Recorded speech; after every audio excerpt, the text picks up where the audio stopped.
everyone. Welcome to Unlocking Your Truth with Dr. Lesley. My name is Dr. Lesley Phillips, and I am going to be your host for the next hour. Today's topic is a little bit different, just because I noticed it's International Women's Day today. And so I was a bit curious what International Women's Day is all about. And it seems that it's still about equal rights for women, actually. I was looking on the International Women's Day website, and this is what they were saying, that they said that the World Economic Forum estimates that at current rates, gender parity won't be achieved until 2133. That's 117 years from now. And so, they're just exploring ways to accelerate that process so that women are taking an equal role in society. Of course, that's sort of outside the realm of our show, which is about metaphysics and spirituality. But what I thought might be an interesting topic for us this evening is to talk about the difference between men and women's spirituality. Is there a gender difference between the way men approach spirituality and the way women approach spirituality? And it sort of got me thinking, because I've been in the realm of spirituality, either as a student or a teacher, for 20 years or more.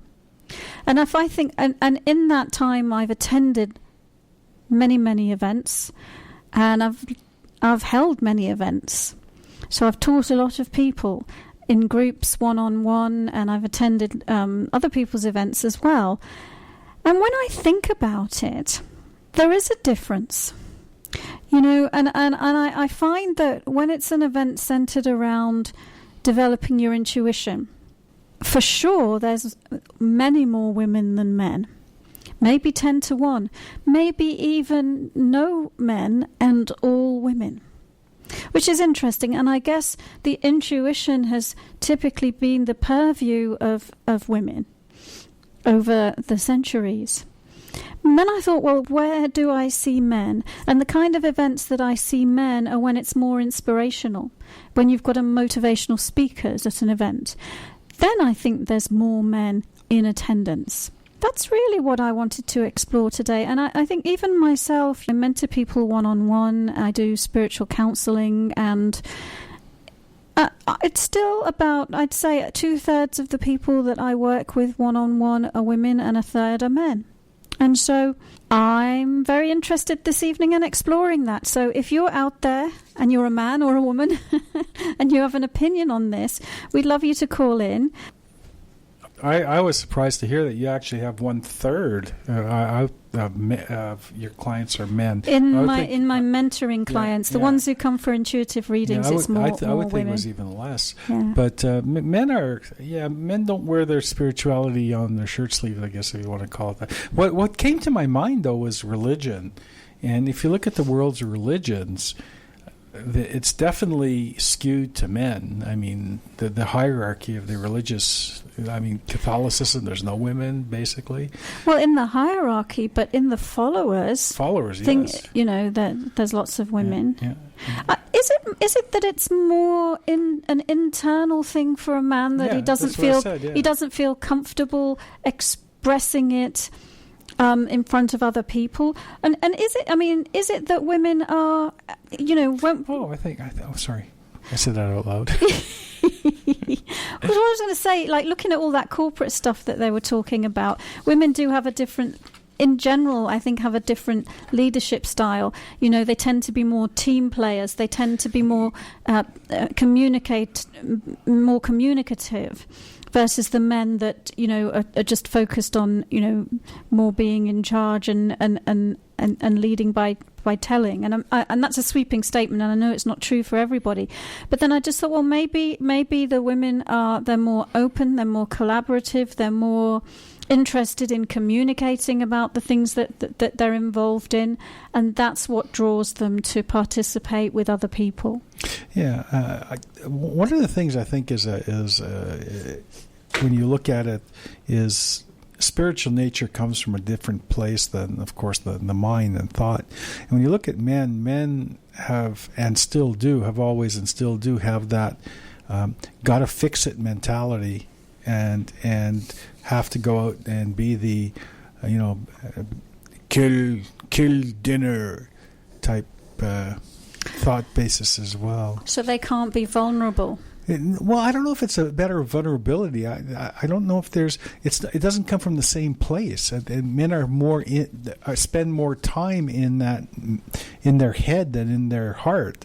So I would think it's just where they spend their day. I think men are. Well, of course they are. I mean, we all are. They just have to recognize it. But are we? Is it that we're expressing it in different ways, or is it that women have more permission to express it and be involved in it? I don't even know if it's consider it more permission. I think it's just men just don't spend time there. So men don't spend time there, and yet, if I look at, I'll just like a cross section of the mentoring clients that I work with. When men do go there, it's when they have a crisis in their life, right? A massive divorce, or financial, their business going down or their career going down, and it's some kind of really deep crisis. Whereas, yes, women go there too at those times, but I think that women are more apt to explore these things even if they don't have a crisis going on. Well, definitely, and that's what I mean by men don't spend time there. They'll go there. They'll go there when, like you say, when there's a crisis, because the crisis has driven them into their heart, into their spiritual. I'm using the word heart, but driven them into that place. And but even a lot of guys, when they have major issues in their life, don't go there anyway. Yeah. I mean, is it the Mr. Fix-It attitude? It's like they're taking responsibility for everything and therefore they just can't. Yeah, no, I don't think so. I think so. It's I've got to fix it, and giving into that part of themselves. It's like working with manifestation. Working with men in manifestation is a very difficult thing, because it's very hard for them to let go and let God, as they say. Yeah, because it's control stuff. Yeah, it is so control. Control stuff and responsibility stuff. So, of course, it's International Women's Day, and so this is maybe an area that women are ahead of the game. We're saying in corporate culture, women are not. They're lagging behind. They're not being given the leadership positions and all of that. But maybe this is an area where women are very strong. So how can women help men? Or do we even need to? Are they okay as they are? I love the old. I mean, if Dr. Gray says, if a woman's having an issue, men, just leave it. Don't try to fix it. Well, come on, ladies, stop trying to fix us. We're not broken either. We've just got so we're just somewhere else. Oh, I was thinking, who is Dr. Ray? But you said Gray. Dr. Men Gray. are from, and if you don't know him, people, it's men are from Mars and women are from Venus. So he talks about the differences between men and women and how that plays out in relationships. There's your answer. There's no spirituality on Mars. That's what it is. And there's an abundance of it on Venus. Yeah. Oh, my goodness. And it's International Women's Day. We're celebrating women. We are celebrating the fact that women embrace their spirituality. More readily than men. More readily than men. And we're just curious as to why that is. So if you're a man out there that readily embraces your spirituality and you want to contradict what we've said, then phone up. If you're a woman who believes it's a bunch of hooey, phone up. And if you have anything to add to the conversation to help us understand the difference, then please do call. Well, one thing about that skew, and when you think about it, and I've always enjoyed it because I love going to spiritual things. That's where we met, you know, and it's always been in the audience. 50 people in the audience are women and 4 are men, so it skews the availability of those lovely ladies. For you single men out there, dating advice from Corey. Yeah. If you want to find a good woman, there's a place to find them. Oh, well, I'm going to go to a break right now. It seems like we have a call, so we'll be back on the line after the break with our caller.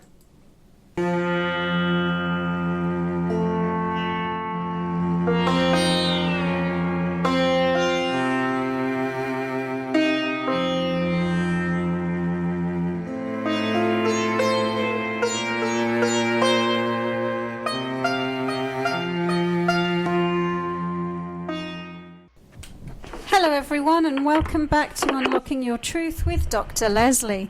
My name is Dr. Lesley Phillips, and we have been talking about spirituality and the different ways in which men and women approach spirituality.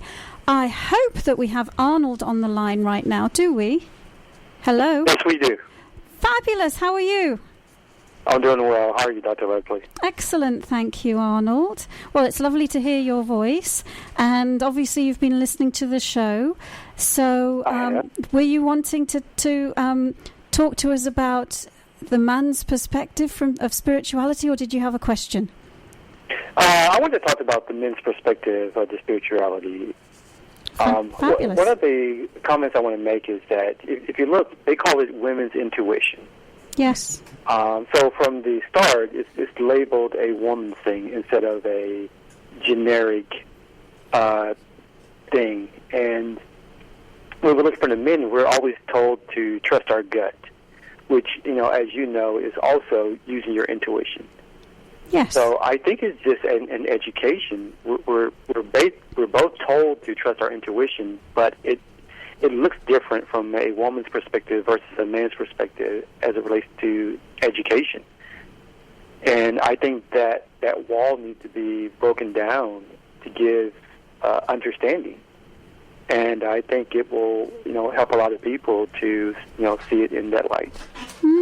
That's a very good point, because we do use different language, don't we, when we bring up little boys than when we bring up little girls. So you're right from the very beginning, we're programming our male and females in a different way. And so I get your point. Yes. And a big example is, we tell the boys and we teach them the visualization when it comes to sports. Yeah. But it's the same visualization that you use, in one of your classes on clairvoyance or learning how to, unlock your truth. So we're actually teaching them, but we're calling it something different, and we're making it, look different. So I think that will, well, we can correct that. We can help. Yeah, that's a really good point, because I find myself that a lot of people who just start exploring their intuition, when they come to me, they realize actually they've been using it all along. They've just been calling it something else. And you're right, we do teach sports people to visualize their success. Even people taking exams, visualizing, their success. I'm sure there's even businessmen in business meetings that visualize their success in the deal that's coming down the pipe. And so that's right. So maybe they're doing it in their daily lives. They're not necessarily calling it intuition. And what do you think, Arnold, about what we were talking about when you get a group environment, a class environment, a workshop environment? Because both Corey and my experience is that it tends to be skewed towards women. So you, as a guy who's really interested in spirituality, are you put off by group events? Do you prefer one-on-one, or what's your opinion on that? I prefer one-on-one because it's true. The events are more, geared towards women. the language that they use to the presentation, it's more geared towards women. And even though the information is truth, it's kind of hard to take it in. Whereas into, like Corey was saying, is that when you go into like a conference type environment, where you're taught to relax, and they make it about see your success and see your future and it's more about things that you would use in, day to day in work or business. And so it's the atmosphere that's created around the event. So they're mostly, like I said, geared towards women, because once again they call it women's intuition. So why would a guy come to something that is, that was told to be only for women? So then it's the marketing and positioning as opposed to the information itself that somehow we are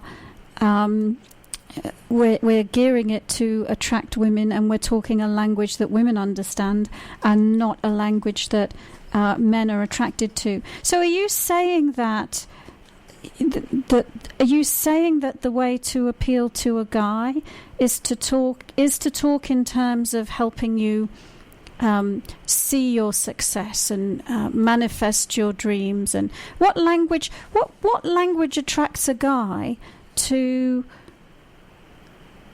go to an event to learn about spirituality? I think it has to do with really understanding, their perspective. We're told to go out there and hunt. We're told to go out there and be the breadwinners. We're told to be the quote-unquote man of the family. We're told to, take care of our families. And so when we look at things, we look at it from the protector, the leader type, perspective. And so what speaking of me and the people that I deal with, what draws us is how can we do that better? And how does that look in my day-to-day life? How does it look, as it relates to my family or my kids or, my wife or significant other? How does that look?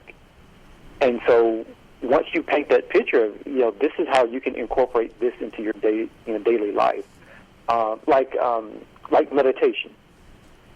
A lot of people that I talk to, male-wise, they understand meditation because, most sales conferences now and most sales literature, they talk about meditation.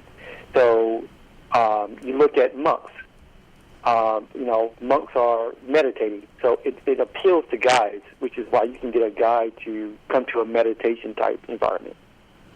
So I think, those are like two big areas that if we can start to bring some awareness to, this is how you incorporate this in your day-to-day life, and this is what it means from a male perspective, and bring in things like meditation that will lead them into understanding how they're using their intuition every day and how they can get better at those things, and how they can incorporate it, into every area of their life.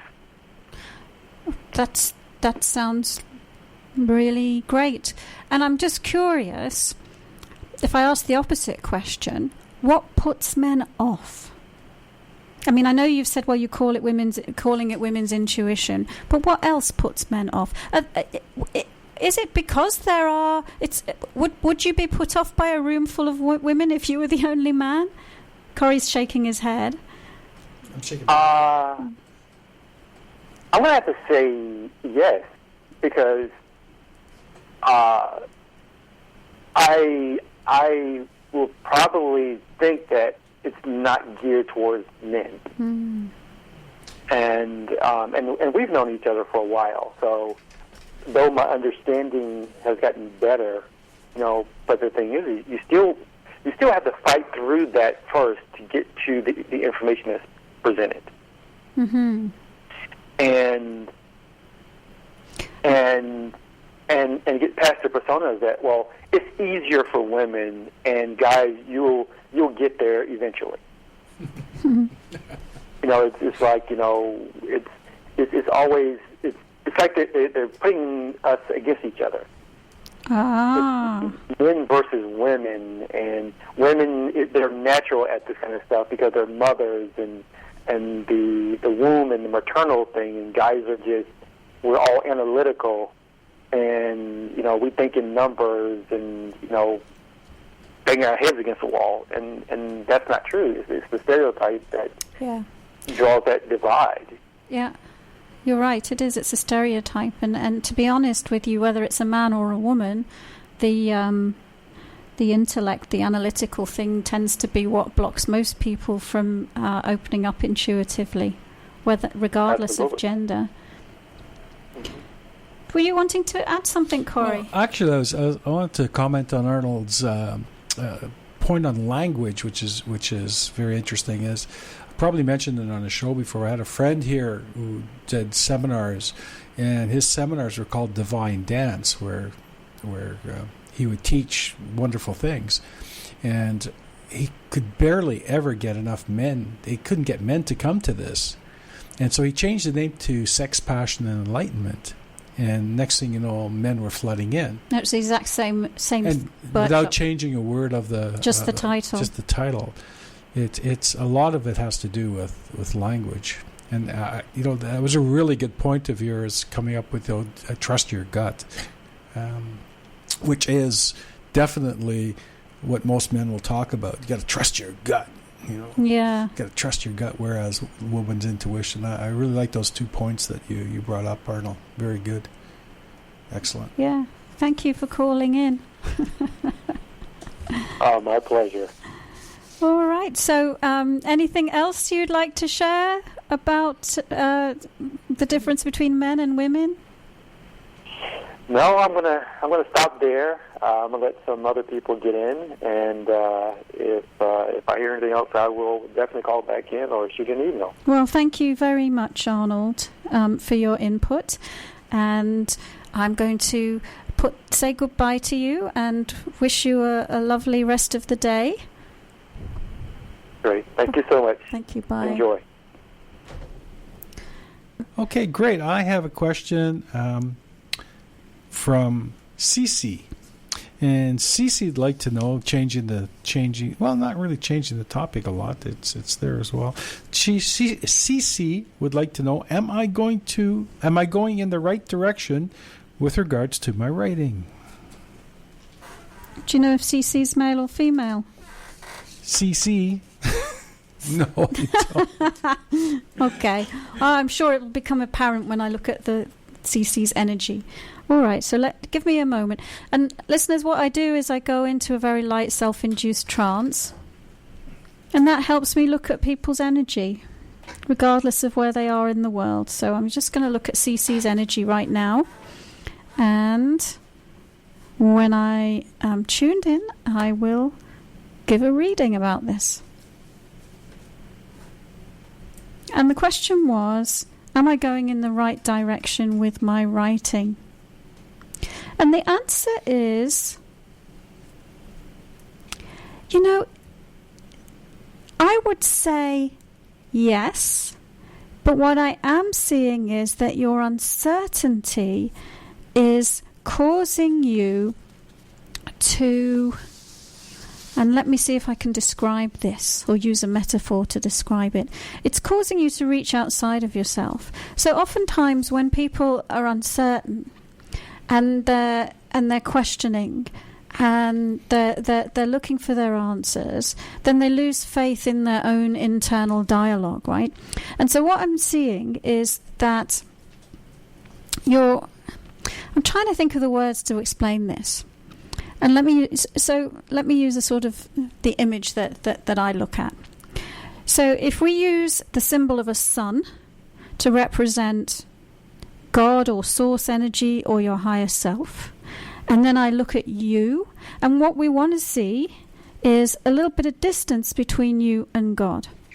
And the reason is it's only when you're separate, when you have that degree of separation from God, that you can see yourself clearly. If you are merged into God, then you are merged into the oneness, and that separateness of you, that uniqueness about you, it becomes lost amongst everything. And what people tend to do when they're really questioning themselves and seeking their answers is reach up into that oneness, because they're going, God, what's my answer? And of course that's not what you want to do, because then it becomes even more confusing and overwhelming. And so I'm seeing that the answer is yes, and it will become more clear to you when you stop questioning yourself. And I'm seeing one of the things, of course, that will help you is to if you listen to this show a lot, CC, then you'll be aware of some techniques called grounding and centering that help bring you into your body and help connect you in with physical reality. If you don't listen to the show a lot, then maybe go back over the podcasts on civl.ca, but also mindfulness, anything that brings you into your body and really makes you feel present is what I would advocate would help you. Just because I'm seeing you are going in the right direction, you just can't tell that you are, and you get more clarity if you get more grounded. I'm going to go to a break now, and it seems like we do have a second caller who will come on the show after these short messages.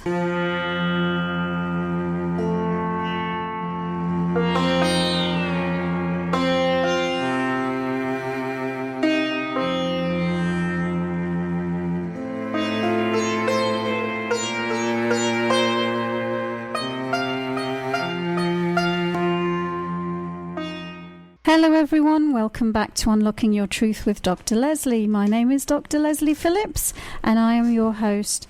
And we have a caller, I believe it's Vanessa on the line. Hello Vanessa. Hello, thank you for taking my call. My pleasure. And how can we help you today? Did you have a question or did you want to join in with the discussion? I have a question, and it may somehow join in with the discussion. I just have a question about the left side versus the right side of the body energetically. I've noticed, like, the left side of my body, I feel like it's quite kind of more dense in a way, and sometimes I even feel it feels unbalanced. So I'm wondering if you have any comment on that, or... Sure. I will take a look at that for you. And before I go into trance and look at your energy, I'll just mention, of course, that whether you're in a male body or you're in a female body, you have both male and female energy within you. Right. Yeah, in the East they call it yin and yang, and the yang is, yang is more of a masculine, forceful, pushing forward energy, and the yin is a more receptive energy. And so everyone has that balance between yin and yang and or male and female within them. And it can be interesting because you can get more women who run more male energy, and you can get men who run more female energy. And it has nothing to do with sexuality either, by the way. It's just how they have learned to hold their energy. So I'm going to take a look at you, Vanessa. If you would please keep your eyes open, and okay. I'll just take a look at what's going on.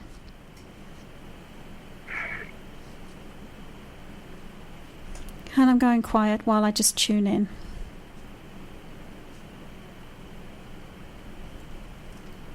Okay, so let's see. So I can see what you're saying. I can see that there is more of a density about the left side of your body to the right side of your body. And what it looks like to me is, and maybe I can say it in a few different ways. On one level, it looks to me like you own your space on your right side more readily. So what I mean by that is I'm seeing that it's your energy that's occupying that side of your energy field, whereas the other side of your energy field, I'm seeing that there is a darker, denser, what I might call foreign energy there. So it's so that's what you're noticing. You're noticing that you're sort of disproportionately owning one side of your body over the other. Now, as to why that is, let me take a look. And what I feel like is that the energy that we're talking about on the left side, which isn't yours, has a male valence to it. And, you know, what's common for most people is, you know, who do you learn about male and female energies from? You learn it from your parents in the first instance. And so... and it's kind of interesting because as soon as I mentioned that, one of the things that happened is that your second chakra, and I don't know whether you know about the chakra system, but your second chakra, which is the one that deals with emotions and sexuality, lit up like a Christmas tree. And actually what lit up was some fear. And so I want to ask you, what was your relationship with your dad like? Were you afraid of him? Was he controlling in any way? Well, it was interesting because when you said that, all of a sudden I sort of had like a realization, and I think what I realize is that I deal with things emotionally in the way that my dad does, if that makes sense. Yeah. Like he was somebody who he doesn't show emotion, he represses it a lot, and I noticed that I have that same tendency. Like, it's something I've been working on, trying to move that out and just start feeling emotion rather than hiding it. So yeah, I don't know if that makes sense. It does, and I think that's the fear. I think he was afraid to show his emotions, and right. You've learnt how to deal with your emotions from him. So there's some fear in your body about expressing your emotions, and not only that, just like he suppressed his emotions, you do too. And it looks like, so some of that energy in the left side of your body is your own what's the word, I can't think of the word, but your own suppressed experiences and emotions. Okay. So there's a few things going on, but I think the key right now is making separations from your dad, and I don't mean on a physical level. I don't mean, oh, Dad, you're not my father anymore, or whatever, you know. But what I mean is energetically, and right. So, you know, and there are different ways that you can do it. Is he still alive, by the way? He is. Yeah. I mean, one simple way is just thinking about the differences between you and him. He's male, I'm female. You know, he's 60 odd years old or whatever, and I'm this many years old. And that's a simple way without using meditation. But if you know how to meditate, and have you listened to the show before? I've listened to a couple of podcasts, and then I've also been having energy work done as well, and I do meditate. Yeah. So do you know how to ground? The way that I've done it is usually like walking around in nature, or like standing up and then envisioning energy going down into the ground. Yeah. So if you envision energy going down into the ground, you can send any energy from within your energy field down into the ground. And what I normally do is I basically send it from my first chakra to the center of the earth. But you got the basic idea there. And basically what you can do is just focus on draining your father's energy out of your energy field, because it doesn't belong in your energy field. It's his energy, it's not yours. And anytime we have someone else's energy in our energy field, it doesn't feel right, because it doesn't belong there. And then working on releasing the sort of unconscious programs that cause you to press your emotions down, which is a process of developing self-awareness and watching yourself as you're going through your life and catching yourself when you do it. But you can also use the meditation and the grounding to help you just let go of what's causing you to do it. And letting go of your dad's energy will help you to do that. Okay? Because then you're being left with yourself and your natural way of dealing with things as opposed to operating from somebody else's way of dealing with things. That's very helpful. Thank you. You're really welcome, Vanessa. Thank you for calling in. Thank you. All right, then. Good night. Good night. Well, that's great, Corey. So it's time for another question. Okay, wonderful. By the way, for the callers that call in, they're not limited to call in one time. They can call in as often as they want. Yeah, absolutely. Yeah. And this is a question from Sally. And Sally says, or asks, is my marriage going to get better anytime soon? Or should I cut my losses? And if I do, will I find Mr. Perfect? I'm giggling at this question. I giggled earlier. You kind of know what I'm going to say already. Yeah, I know what you're going to say. All right. So, Sally, let's take a look. First of all, what we'll do is we'll just take a look energetically at the dynamic between you and your husband and give you some more information about that. So I'm just tuning in and taking a look at you and taking a look at him. And the first thing that I can see, and following on from the last caller actually, is it looks like your husband tends to get in your space a lot. And so the dance that I see going on between the two of you is that you're to some degree wanting your freedom. And what I mean by wanting your freedom is you feel oppressed. You feel like he wants to sort of control you, and you just want some freedom to just be you, some freedom outside of the relationship. And it looks like you don't get that. And psychologically, the reason he does that is because he's afraid of losing you. And the reason that he's afraid of losing you is that he's afraid that he's not good enough for you. And unfortunately, the way he has of dealing with that has the opposite effect of what he actually wants it to. So, and I'm seeing that it's because there's some pain inside of him that actually doesn't even relate to you at all. And of course, like everyone, it's in his childhood. It's in his childhood. So losses that he had in his childhood, and and then just operating from that as an adult. So that's the situation. He's very afraid, and all I can say is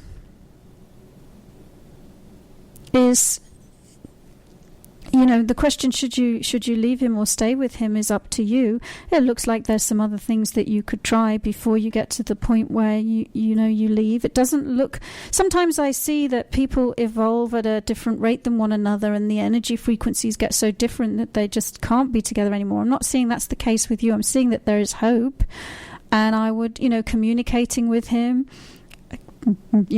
going to see a therapist together, and if the in-person communication doesn't work, then communicate with him as spirit, which is just kind of like, if you pray or to God or anything like that, it's just like having a conversation with someone, but doing it in your mind as opposed to doing it in real life. So I hope that helps you.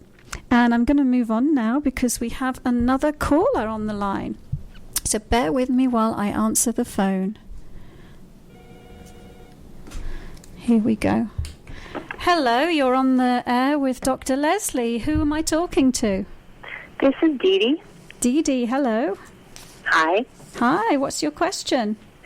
Well, I really liked the reading I heard you do, the second last woman, and I'm hoping you can maybe just give me, I'm coming in for a little spiritual checkup with you today, because I feel I've had a lot of male influences throughout my life, and I wanted to know if there was any kind of energy blocks in any of my auras, or, that type of thing that I should be made aware of that I could ground and Okay. to help with my progress. Let me take a look, and keep your eyes open, and I will just tune in to you. Give me a moment.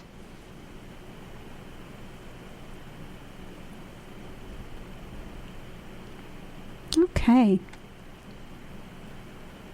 Well, you know what? It's interesting that you identified with the other lady. And one thing I'd like to mention just to all the listeners, we have experiences in common with everyone else in our reality, basically. And so if you're listening to this show and you're listening to what we're talking about, it definitely will have something to do with you. And I am seeing there's a similarity, Dee Dee. Especially, you know, I talked to her about her second chakra. So I'm seeing with you that you have a lot of energy backed up in your second chakra. And let's also call it unprocessed emotions and unprocessed stuff from relationships that you've been in. So I'm seeing, in your case, I'm seeing a lot of past time energy, and I'm seeing some fear as well.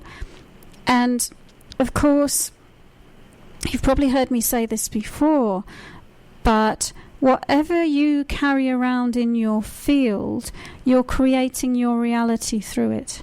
So if we have unresolved emotional issues, or we have been through painful experiences in relationships, if we don't fully process and release it, we can end up creating it again, because we're carrying that frequency around. And so I am definitely, and I'm going to give you a hand, actually. I'm going to give you a hand right now, just give you a little bit of a healing to help you start moving some of that from the second chakra. And I'm actually seeing that what it looks like to me as well is that you've had a tendency to sort of put up with things, you know, and actually same like the other woman, you know, not always express how you're feeling, but stuff it down. And I'm seeing that there's some unexpressed anger that you may not even know that's there because it's sort of pressed down so deeply, but I'm just giving you a hand to run the anger a little bit. Because one of the things we think anger is we judge anger, like, oh, it's terrible to be angry. But if you're afraid, anger is a really good thing, because anger gets the energy moving. And so I'm just giving you a hand, giving you a healing with your second chakra. And as I do that, if I see any additional information to talk to you about, I will. But we're just helping you. And some of it you're holding on to a little bit. Some of it you're... might I ask, have you had any children? Yes. How many kids have you got? 2. 2. And are you married at the moment, or are you divorced? Divorced. Right. And how old were your kids when you went through the divorce? 8 and 10. And how old are they now? 26 and 28. Yeah. See, it looks... Am I still pissed off?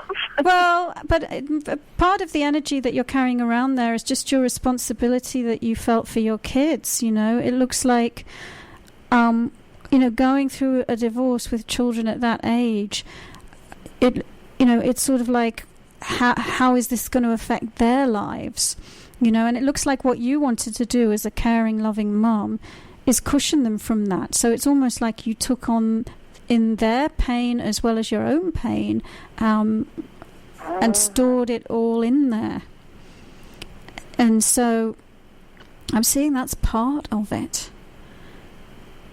And the other thing, for some reason, I'm seeing, I'm working with your second chakra, but I'm also, for some reason, your ovaries.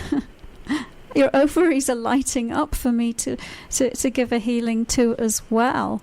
So I guess I'll do that.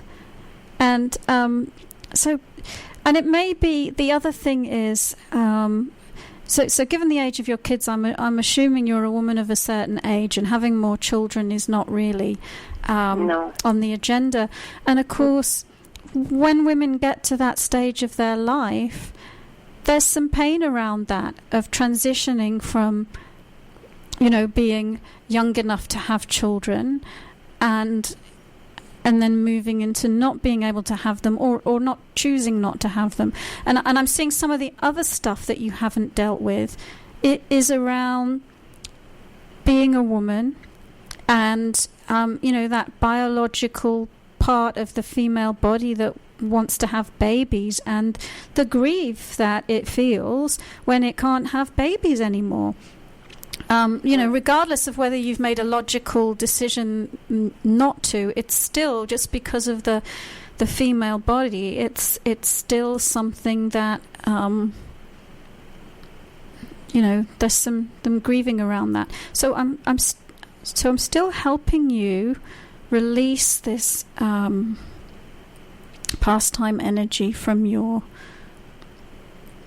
second chakra, and it looks like. We're not going to clear it all out right now in this quick healing on air, but and so you might want to do what you said at the beginning, which is to meditate and to start releasing it yourself. And it looks like what's keeping it in place is fear, and I've not got to the bottom of what you're so afraid of. So let's just have one little last look at that.